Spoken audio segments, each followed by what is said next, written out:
So, to make it look like somehow it's part of the local culture, but this is a forest. It's not a village, right? Okay. So it's just totally inappropriate from the point of view of people that I've spoken to, local people, more activists, of course, that are very much against this project. So, the way that local culture, as I said before, is a kind of a sheen, right? And there's a co-option going on in terms of local cultural ideas that are getting used within some of these different developments that are going on to make it look like it's local culture, but local people disown it and say this is not what we would do. This is not ours.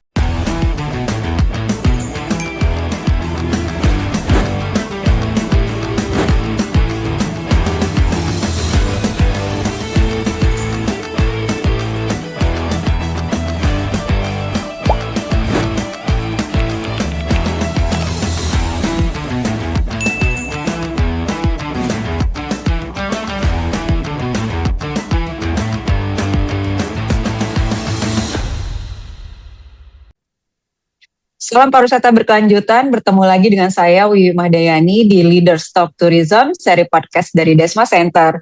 Hari ini saya bersama dengan Ibu Meribeth Erb. She's a senior lecturer in the Department of Sociology at the National University of Singapore, an expert of sociology, anthropology, and also her expertise more in Flores, examining tourist local interaction, changing notion of hospitality, and emerging conflict over business control and environmental impact.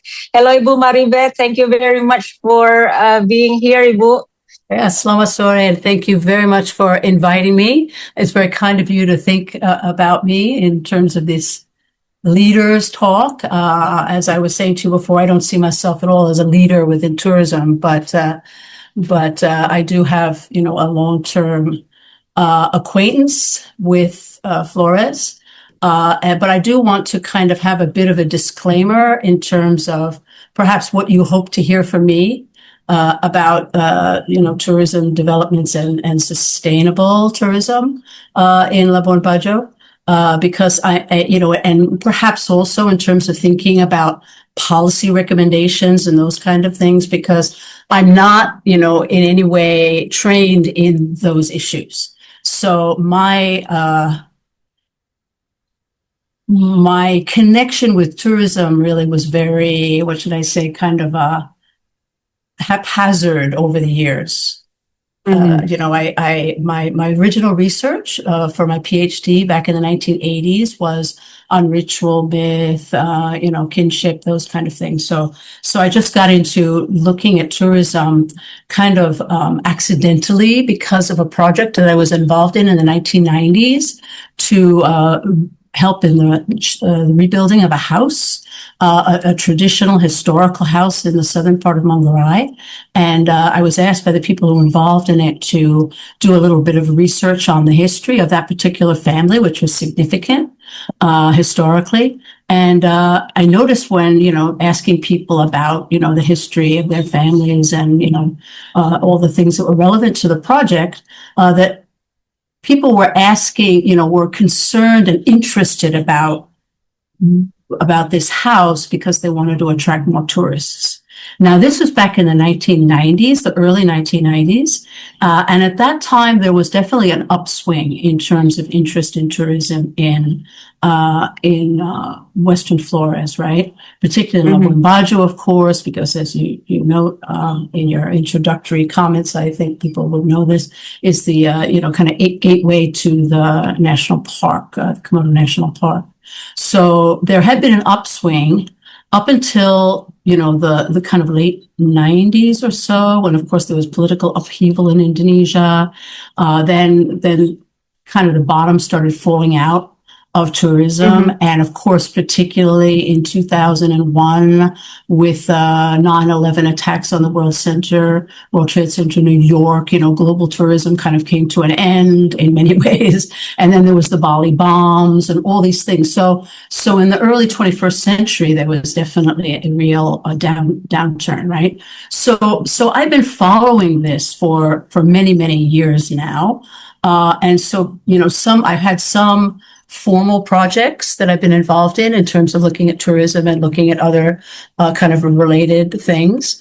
But a lot of my information that I have at the present is based upon also visits that I continue to make to visit friends, casual conversations, of course, continuing with the looking at local media about what's been going on, right? So I can't promise that I have any answers or any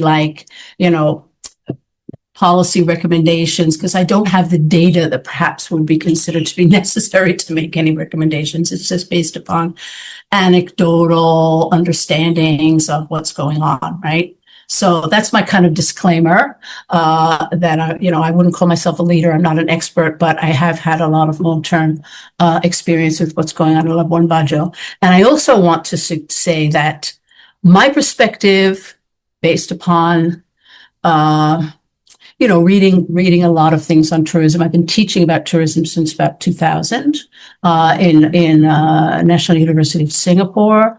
I'm now retired. You mentioned I'm a senior lecturer. I haven't been a senior lecturer since about 2000. I've been an associate professor and then retired. Now I'm an honorary fellow. So, but I continue to teach there part-time, and I have been teaching about tourism for several decades. So reading a lot about tourism, making a lot of observations, and increasingly seeing the trends that have been taking place over the years globally, right? In terms of very much alarm that's been taking place about over tourism in certain parts of the world, right? So I have probably what would be considered a very radical opinion about tourism. So I just want to caution that I might be, offending certain people, particularly perhaps government and industry people, if any of them are out there listening, that I have a very critical position, particularly about tourism developments in Labuan Bajo, which I've been following for many, many years. Mm-hmm. So this is, I just want to kind of, as a caveat emptor, be aware of what I'm going to be saying might be a bit, not palatable to certain listeners. Well, I think that would be an interesting perspective in terms of your knowledge about Flores, and also the cultural and critical background and perspective on it, Ibu Meribeth, because that's actually the baseline of our conversation in Leaders of Tourism. We are thinking about you so much when we are thinking about sustainability, sustainable tourism in Labuan Bajo. How do you see that? And how is your perspective about this? And considering about your research before for long term and decades in the area, in the region. And what do you think about this cultural things in Labuan Bajo? Does it influence the tourism development in Labuan Bajo anyway? What do you think? You mean the local culture? Yes, that local culture. Well, yes. I would say this has changed a lot over the decades, right? Because back in the early, like I'd say in the 80s, right? Not that I was paying attention to tourism at that time, but I mean, I know from talking to people that one of the things that a lot of visitors, of course, to Flores, Western Flores, were mostly interested in, going to the Komodo National Park, right? But there were also those who had heard about some of the interesting cultural event, rituals that were a part of local Mangurayan tradition. And one of them was the whip games, which some people may be familiar with. If you've ever gone to the airport now in Labuan Bajo, the Komodo airport, there are a lot of, images. I think they even have one of those cutout head things, you're supposed to put your head in. I think they might even have one of a chachi game player, right? You can put your head in and, with the whip or whatever. I think they do, if I'm not mistaken, but statues now all over the Labuan Bajo town of, the people playing chachi, right? So the chachi games are something that's a very integral and interesting part of Mangurayan culture, and for a very long time, right from I'd say almost from the beginning, it was something that, tourists who were going to Flores were interested in. But it wasn't something that you could easily get access to, right? Because this kind of ritual games were done traditionally at the at the end of the agricultural year, the beginning of the agricultural year, in some parts of Mangarai for weddings. So it wasn't something that was typically displayed just, for anybody, right? So when there were tourists, and I heard about this when back in the 80s, I didn't see it, but I heard from two tourists that I happened to have met. It wasn't about 1985, I think, right? We traveled with them a little bit in Bali when I had to go get my passport renewed, when I was doing my research. And these fellows, American guys, I think, had said that they'd ordered to see, they paid like $100 or something. It was an enormous amount of money back then to have this display put on for them at that time, right? So that, it was quite interesting to hear that. And then later on, increasingly, of course, there were more and more people who were wanting to see this and probably also were willing to pay to see it. So in the late 90s, it was something that, as I was increasingly becoming interested in tourism, as I mentioned before, it was in the early 90s when I was involved in this house building project. But increasingly, I thought it was important, since people wanted to know about, they wanted tourists to come. I thought, is this going to be beneficial or is this not going to be beneficial for the local people? So that's when I started looking into it. And then I started having conversations, traveling around to talk to different people, government people, as well as people who were putting on these shows, because there were more in the late 90s. There were more of these kind of sanggar budaya, they're called, right? Kind of cultural groups that would put these performances on. And I wanted to know how they felt about doing it out of the context of the rituals of which they were actually integral, right? And it was interesting to hear the different responses, because some people that said how very uncomfortable they were at the beginning doing this, that they weren't sure, how the spiritual world was going to react, how their ancestors would react. So that, that has always been a part of the interest the tourists have had, and the possibilities for people to put on something and get some, kind of benefit from tourism. But they were, uneasy at times about doing that. And certainly there's still a lot of people who are critical of this, right? There are local people who are critical that they would do such a thing, that they would put on these displays outside the context of the proper rituals, right? So that's one kind of important kind of cultural, this kind of commodification of culture argument. People are critical of that, right? But in recent years, I've noticed this has become a regularly scheduled thing in some villages. There's one village outside, maybe it's about 20 kilometers or so outside of Labuan Bajo. Every Saturday they put on these performances, and I think it's mostly groups from Jakarta who go to visit. They're brought in by buses. So of course there's a lot of mass tourism going on now in Labuan Bajo, and they're brought in by buses, and there's a particular group that puts these on, right? So that's kind of one thing. Obviously they're making some income from that. And I guess they have no longer any concern about doing it. So that is a cultural aspect of the tourism kind of attraction, as it were, there. But I don't know. I'm still, I feel like the cultural aspect is a kind of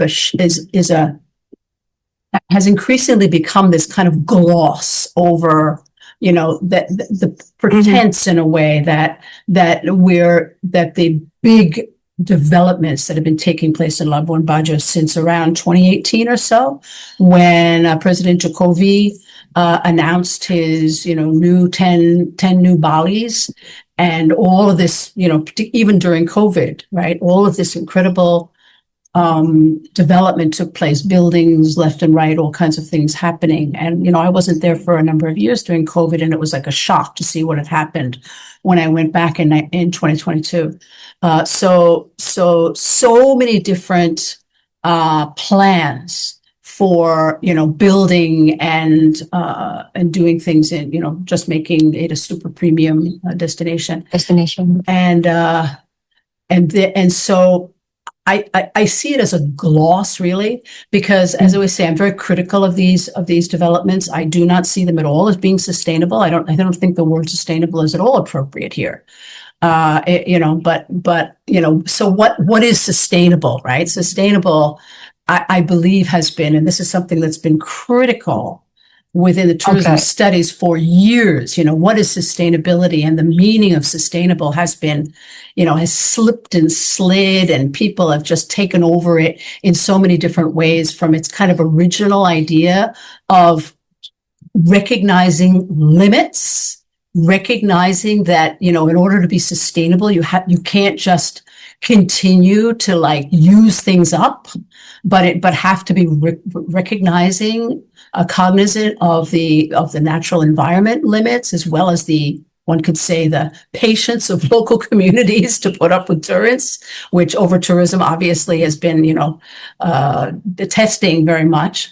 So sustainable really has come to mean, instead of recognizing limits, instead has kind of morphed into this idea of sustaining the tourism growth, right? So this one particular perspective that I increasingly agree with is this idea of degrowth within tourism, that, tourism is just out of control, right? When it's taken over by big business, when it's taken over by, government programs that don't really recognize what local communities want or need, but they just put these things in place. And I'm critical of what I see, have seen of this 10 new Balis and the super priority tourism, because I don't think it has.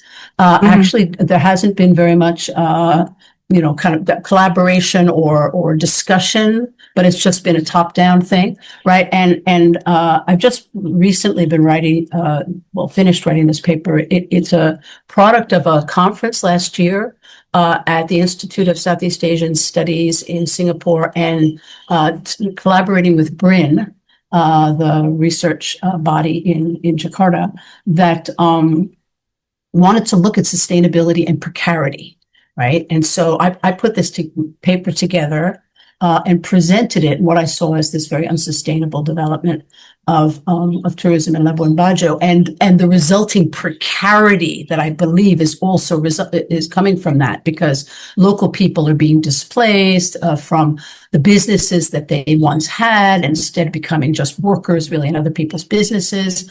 And so I see this as really very problematic. And this paper we just finished re-editing it, and to be coming out very soon in the ICS press. And there we explored this particular idea of degrowth and sustainability, and the what to me has always been a problem in the minds of the government officials, even local government, back even as early as maybe the late 90s, right? When I started talking to people about it, is this idea that they had, that they wanted elite tourists, right? Instead of nurturing and developing the local involvement in tourism as it presented itself in the form of backpackers who came in the 80s and 90s, increasing numbers of backpackers, right?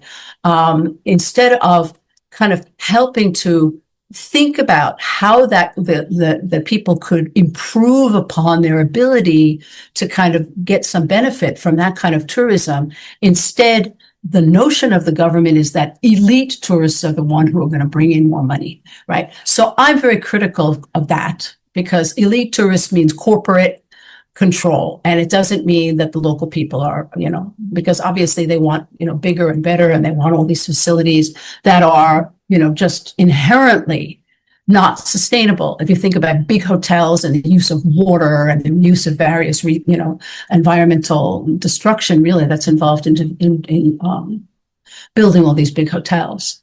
So yeah. So Yeah. that's my criticism of all of that. I'm sorry, I'm kind of rambling away here, but yeah, go ahead. I'm not giving you a word in edgewise. No, it's becoming interesting because even when before we started to discuss about this Labuan Bajo, we have already had the pre-discussion about that, right, Ibu? So yes.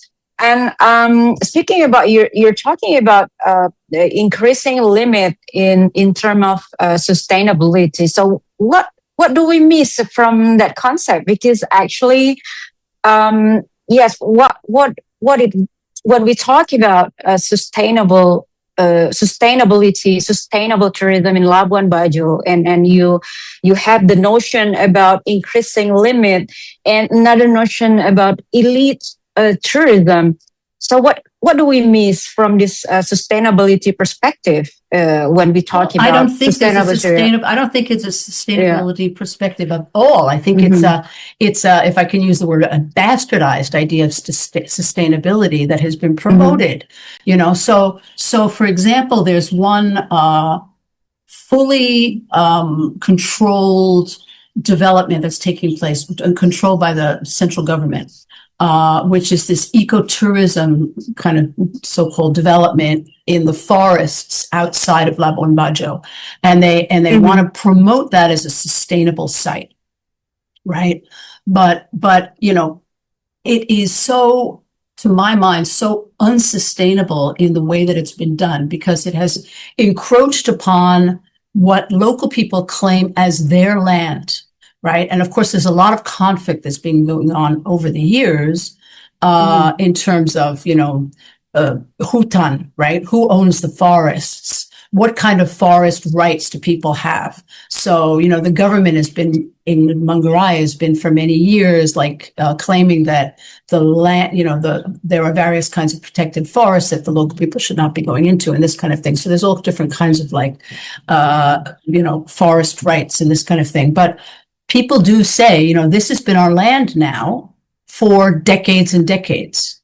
So the local government, the central government came in and basically just took it over because I think it was HPI, production industry, forest or something, right? So they just said, we're gonna take this over for these ecotourism developments. But there had already been claims from the local community to the local government to get access to that land to use for their own production.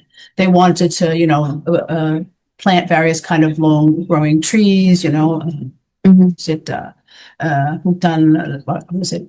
Kayu umur panjang or something, right? So they had been already for quite a number of years waiting on a decision from the local government to give them the right to actually utilize this land, which they in fact claimed it as their land from decades ago. But the local government had only given them a very small part of it. And then the bigger part that they had hoped to get was all of it was just given over to the central government for this big project, right? So this kind of very top-down kind of displacing any local claims is, to me, very unsustainable. How can you claim that's sustaining anything? Because local communities are going to be very upset about this. They're going to protest. And that's what they did do in the early 2020s. There were all kinds of protests, things like signs saying, Pak Jokowi lebih baik bunuh kami daripada ambil kami punya tanah, these kind of things, right? So this was, there was a lot of unhappiness that was generated by that. But the other thing in terms of so-called sustainability, if you think about, because sustainability has a lot of different elements to it, I think, right?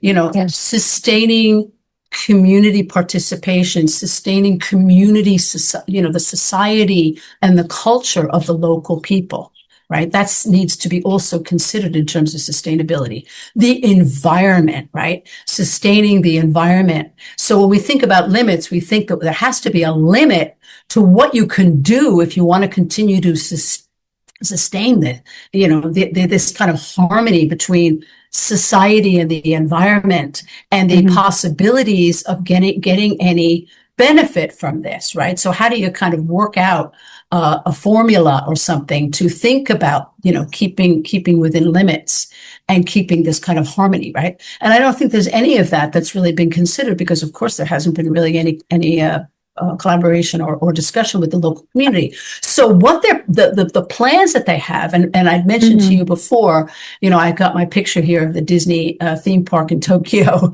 Yes. and I teach about Disney, that this idea of a kind of a Disneyfication of Labuan Bajo, and this particular ecotourism site, I believe, is a kind of a theme parkization of this kind of forest area, right? So That's very interesting. they've Interesting. identified. Yeah. Sorry for cutting up. Yes. No, Keep it's going. okay. Yeah. So there's 4 different zones, if I remember correctly, that they've identified. It's kind of like the zones of a theme park.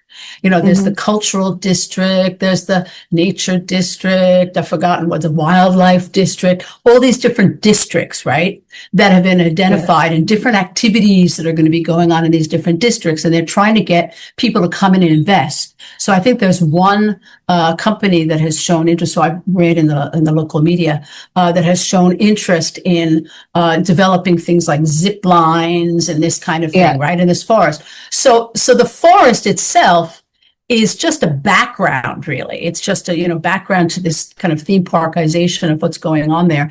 And I noticed when I was in at a ceremony, a tree planting ceremony, I think it was 2 years ago, when they were, or was it last year? I don't remember. Anyway, they were inviting all these different countries to come and consider, businesses from different countries to come in and invest, right? They were looking for global investors.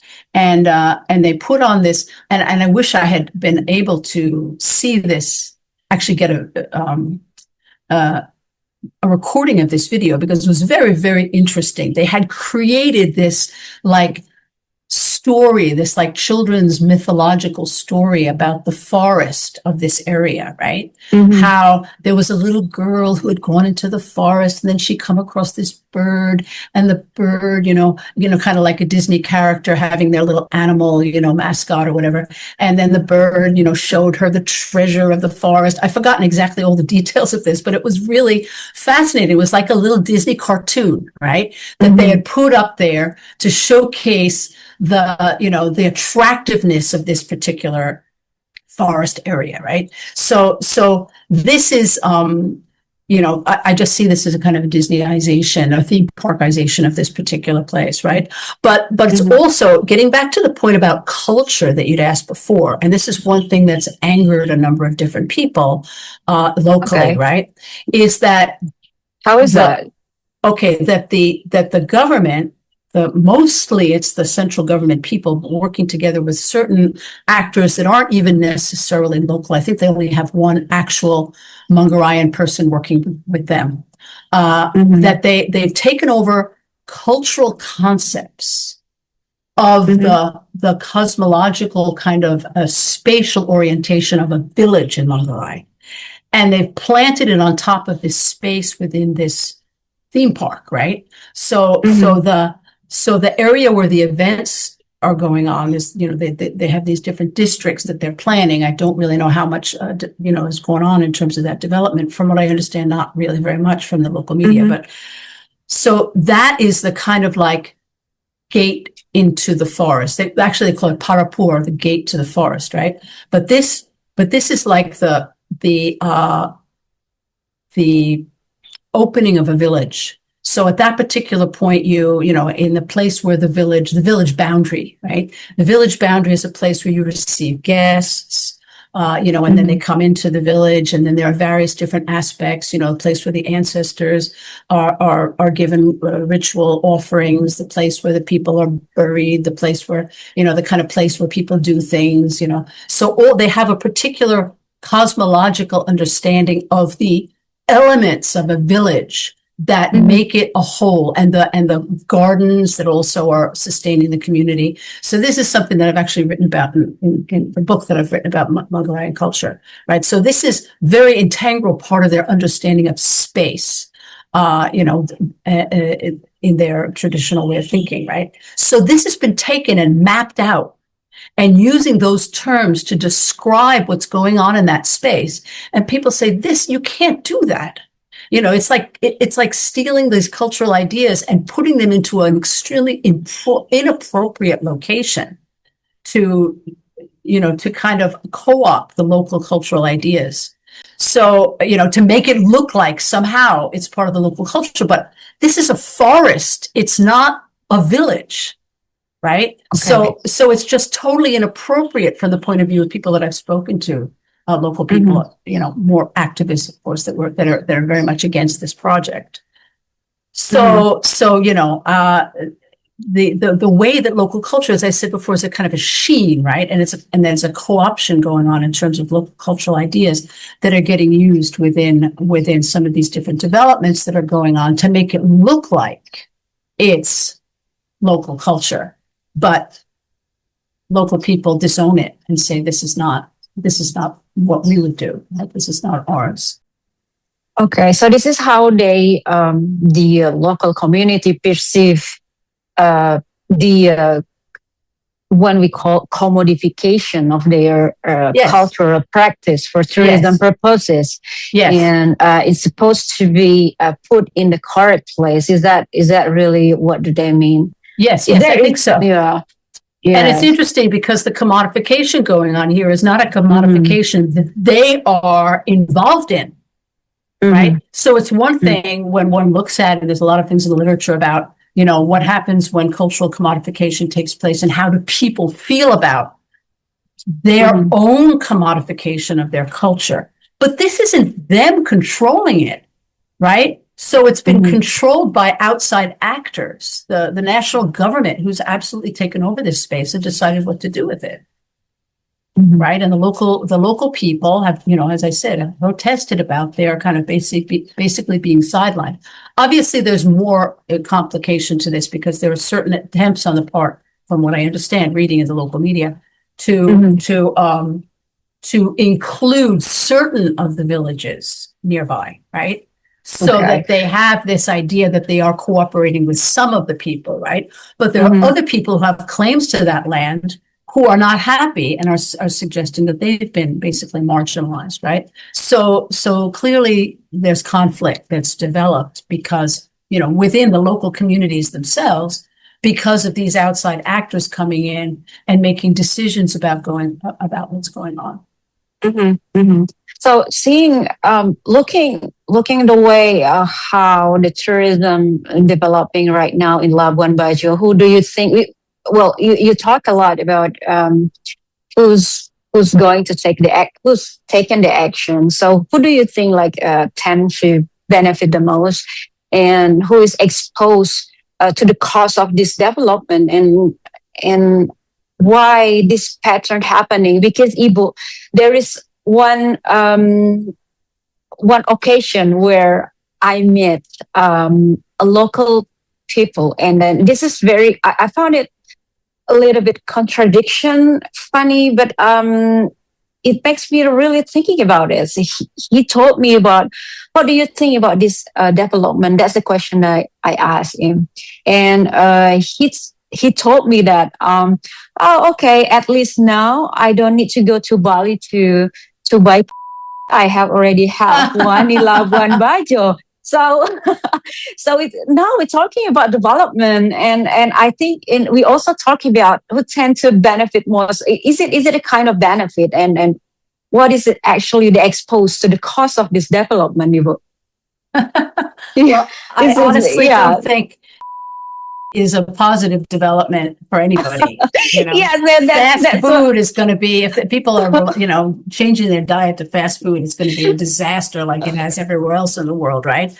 China, when went in, people exploded, in terms of their weight and everything. And, of course, the U.S. is another obese nation. No, you don't want to have that, right? I don't see that. Yeah. I don't know. There's a lot of different questions, embedded in what you had asked. I mean, I'm thinking, I guess I'll give one example that really struck me, because whenever in recent years, when I usually go with my teaching assistant she really wanted to see the Komodo National Park. It was back in 2022. And, she was keen to go. And so we went together, stayed with some friends out there in Labuan Bajo. And so we asked about, and my friend has a lot of connections, a boat that could take us to Komodo, right? Or to take us into the park at that time. So we hired local boats. And this is the thing, this is one thing that really struck me, is the number of these Phoenici boats that had appeared all of a sudden in the waters of the Komodo National Park after COVID, right? So before COVID, I don't remember, I guess there were some like luxury boats, obviously there had been, people, and they were always, almost always foreigners. That is, they were not Indonesian, right? Who owned these dive boats, who would bring people diving. So if, is that rain disturbing? Can you hear it? No, it's okay. It's getting louder. It's starting to rain very hard. So, okay. So,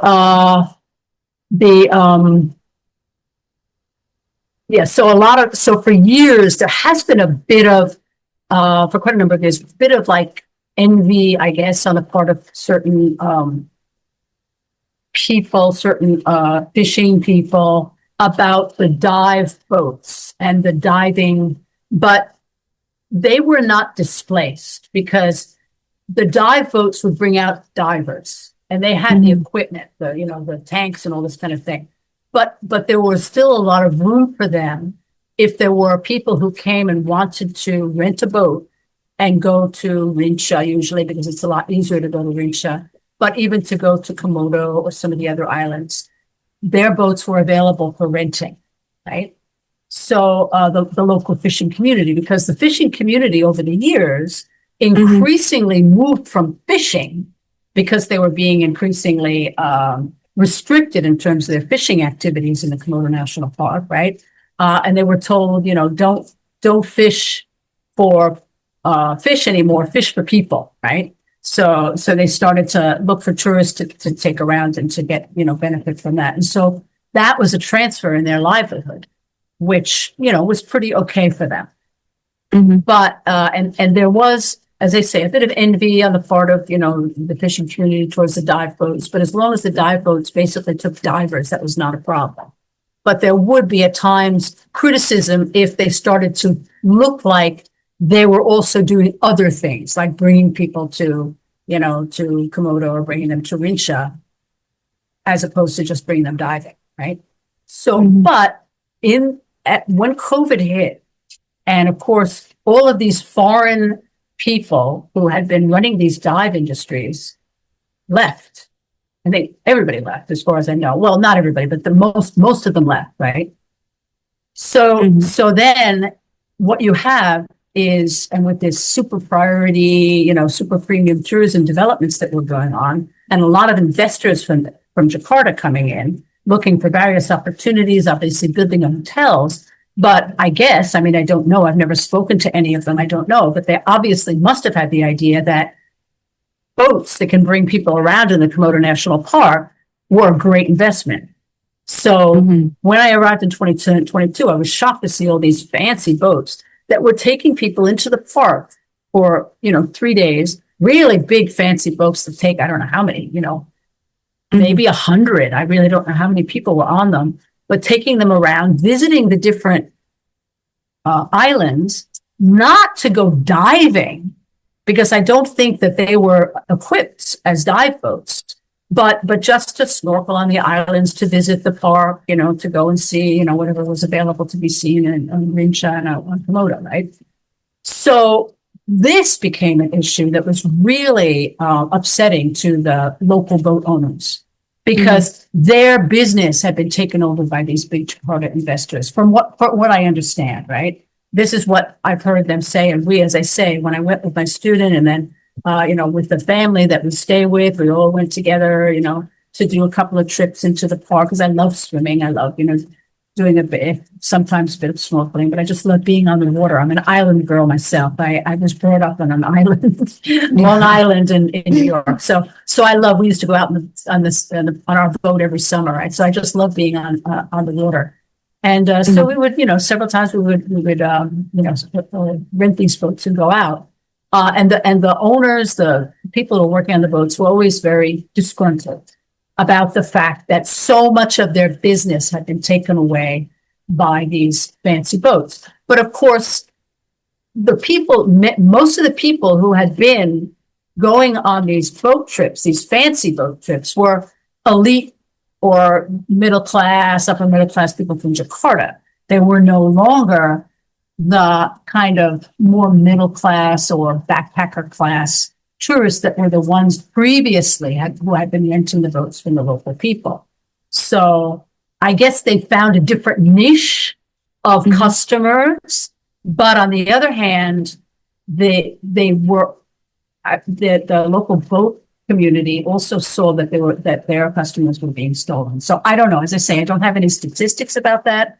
I don't have any, detailed information about it because it's not something that I've been doing research on in recent years. It's just very anecdotal. But this is something that, I have heard, and I've heard from, people that I know, that the local boat owners are very, very disgruntled to the extent where they may even be willing to sabotage some of these boats. Now, this may be just, what should I say, scuttlebutt, whatever. It's not, it's just the imagination of people who are angry about what's been going on in terms of developments in Labuan Bajo, that some of the things that have been happening, like the sinking of boats and whatever, have been produced by the anger of the boat owners, the local boat owners. So I'm not making any accusations. It may just be the imagination of other people who think that they might do such a thing, that they might sabotage because of their anger. So whenever something happens, like there's a sinking of a boat, they say, oh yeah, of course, this is what you get if you steal the business of the local communities, right? So, that's not meant to be, accusing anybody of anything, but it's some of the discussion that people are have about the kind of, as I say, the irritation, the anger, and it gets translated into these ideas of how do we get back at these big, corporate people who've come in and basically taken over our business. Yeah, so this is like all of it coming at once, and when we have the new opportunity, new competition, new hierarchies, and all this investment coming to Labuan Bajo. So yeah, exactly. So how do you call that sustainable? So in this paper that will be published soon, we talk about sustainable livelihoods, right? And there, and what goes into creating sustainable livelihoods? It's got to be that the local communities don't get sidelined. You can't do that because obviously that's not a sustainable livelihood for them. It's building upon what was there already, right? What was there, giving them better access. They already had access to certain kinds of assets, right? So important thing in terms of sustainable livelihoods is access and assets, right? They already had access to various assets that they had before these big businesses came in and took over, right? So, but they've lost that. And the thing to make to my mind, to make it a sustainable tourism development is to aid in the development of the assets and the access that local people would have to better develop, improve what they already have, but not to improve it to the extent where it's becoming these big, developments, but instead, nurture the local in terms of information, in terms of a better understanding of tourism. Because that, to my mind, Eagle, is one of the biggest problems that I have seen for decades in Labuan Bajo, is that there has no real understanding of tourism. There is no real understanding of, what tourists want, how in some way or another to benefit local people. They keep talking about benefiting local communities, But for example, I don't know if you've seen, I wrote a paper after the Sail Komodo thing, right back in 2014, the Sail Komodo, which came into Labuan Bajo, and there was so much in the local papers, Post Kupang and other papers, right, about, how Sail Komodo was going to be promoting local, people. They'd be able to sell their products to the sailors as they came and stopped in various places along the island of Flores. They'd be able to sell their handicrafts and all this kind of thing, so that there'd be so much benefit. And of course, there wasn't, right? And what was really so weird and like this real misfit to my mind between this presentation or this kind of glorification of Sail Komodo and the actual reality, it was that Sail Komodo was more about, and excuse me, I'm going to offend somebody here, I'm sure, but it's more about the national government, big shots coming in and visiting Labuan Bajo. I mean, even the president, came with everything that entails. The Navy had to come and protect, whatever, all this amazing numbers of people from the central government, all the ministers and everything coming to the Sail Komodo event and the big closing ceremony or whatever it was. I wasn't there. I don't know, but I heard, people talking about it and read a lot of stuff in the paper about it. But there were so many people from Jakarta, government people, that there was no place for the tourists.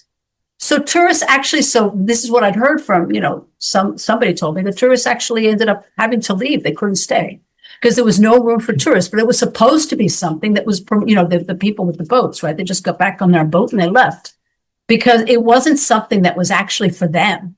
And it wasn't something that was promoting, tourism developments in a way that was meaningful to the local communities at all.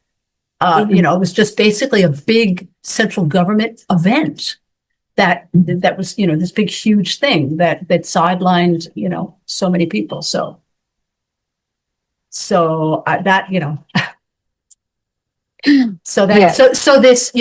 understanding of so the point I wanted to make was also is that the governor after that went to Labuan Bajo and he gave a speech and he said, so now after Sail Komodo, I don't want to hear anything anymore about people having to buy, chickens from Bali or from Sulawesi, importing, produce in any way, or buying eggs, bringing them in from other islands. Now that we've had, or bring vegetables in from Bali in order to support, tourism businesses. After Sail Komodo, I don't want to hear that anymore. As if that solved the problem. How did that solve the problem? Nobody's really being given any thought to how to nurture. I mean, not that nobody has. Obviously, there are. There are various different NGOs that have been helping to develop, agricultural communities but not enough, right? Not enough to actually supply the needs of tourism businesses, particularly the mega ones that are now there in Labuan Bajo, right? But over the years, they've talked about that, right? Always importing, but nothing really meaningful has been done about trying to solve that problem and to actually give local farmers the opportunity to actually benefit from the tourism developments that have been taking place for decades. And now, of course, it's just that probably they're not even importing any longer just from Bali. They're probably importing, who knows, from other countries as well. I mean, I don't know. But that's one of the things, the leakage, right? The leakage, they talk about the leakage of mass tourism, which is not just from the local setting, but also, of course, from the country itself. Yes, probability of even wider access from that. So, Ibu, because we talk about something relevant to sustainable tourism in Labuan Bajo, and you also said earlier that you have a paper on that is going to publish soon. So what do you think about the realistic improvement that the stakeholders there should do in terms of sustainable tourism development in Labuan Bajo, if that would be an option that the people in Labuan Bajo would do to strengthen it and matching of their needs in Labuan Bajo? What should they prioritize? I can't really answer that, because first of all, my question to you would be, who are the stakeholders? Right? This word stakeholder has annoyed me for many, many years. Because, for years ago, when the TNC was having lots of conflicts with the Komodo Islanders, the other islanders in the park, right? They talk about stakeholders. Who are the stakeholders? Do they actually, do the local communities, are they counted in terms of being stakeholders here? One always gets the impression that, those are coming from outside of either from Jakarta or from wherever, right? Are given equal, if not more, kind of clout as a stakeholder than the local people that are there. So are who are these stakeholders now in Labuan Bajo? The guy who owns is he a stakeholder?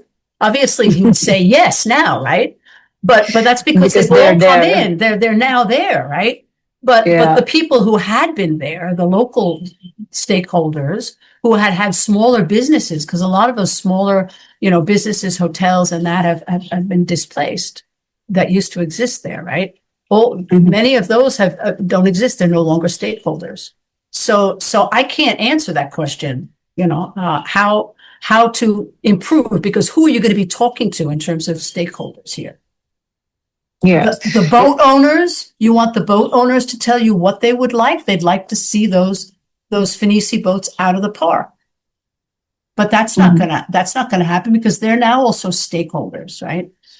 I'm sorry, I'm getting very emotional about this, Eva, because for years I have been very upset about developments in tourism in Labuan Bajo, right?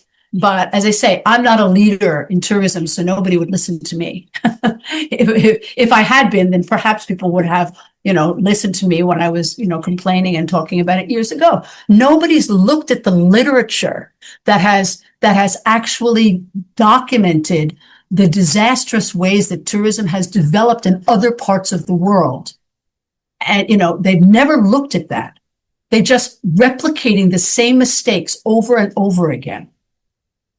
So, I'm sorry, I have no answer to that. I can't answer, because I just don't know what you said, if it's realistic. I don't know how it could be realistic, because the power is no longer, and nobody's paying attention that much. I mean, they give lip service, but how much attention do they actually give to what the local stakeholders are actually looking for? Nobody's paying attention to that anymore. They say, well, they have jobs in they have these low paying jobs as sweeps or whatever in the hotels.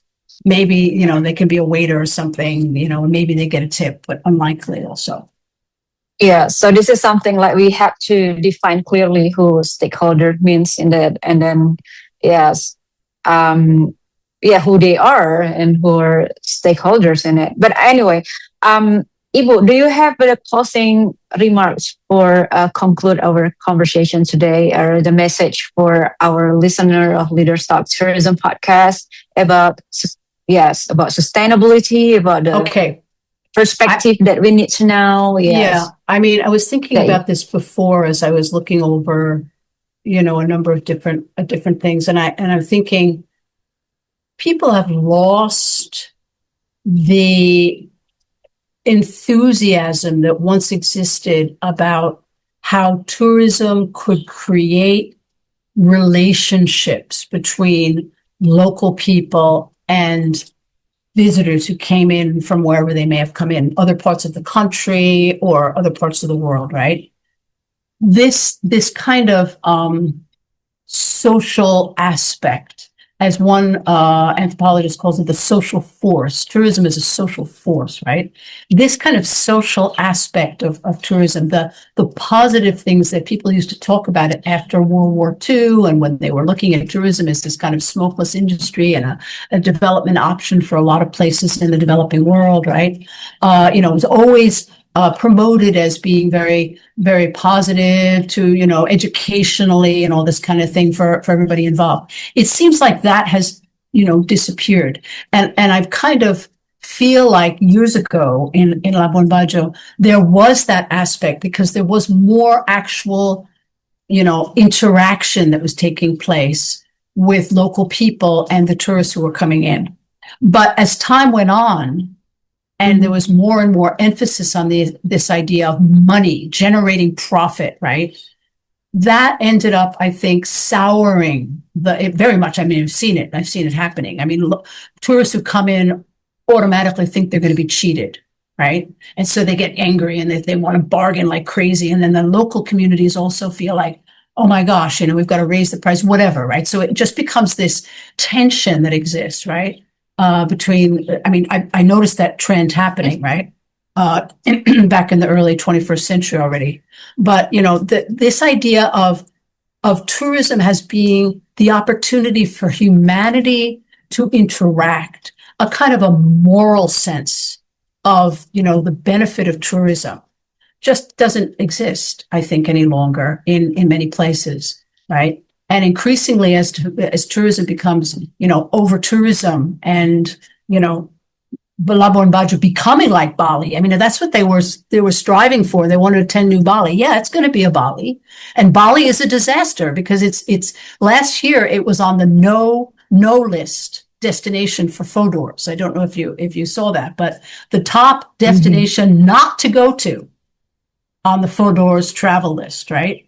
Because of over tourism, because of, just really a mess, right? So yeah, they're creating more new Balis all over Indonesia instead of actually thinking about nurturing tourism in a way that's really helps educationally, helps in terms of social, relations, but also in terms of the creating an opportunity for livelihoods that really could be sustainable. Okay. I've stopped my korba. No, thank you very much, Ibu Meribeth, for our interesting conversation. And I'm really sure that it's really give the highlight and insights for our listener in Leaders Talk Tourism podcast. Demikian teman-teman DESMA Center. Terima kasih. Bertemu lagi dalam seri Leaders Talk Tourism podcast lainnya. Terima kasih. Salam pariwisata berkelanjutan.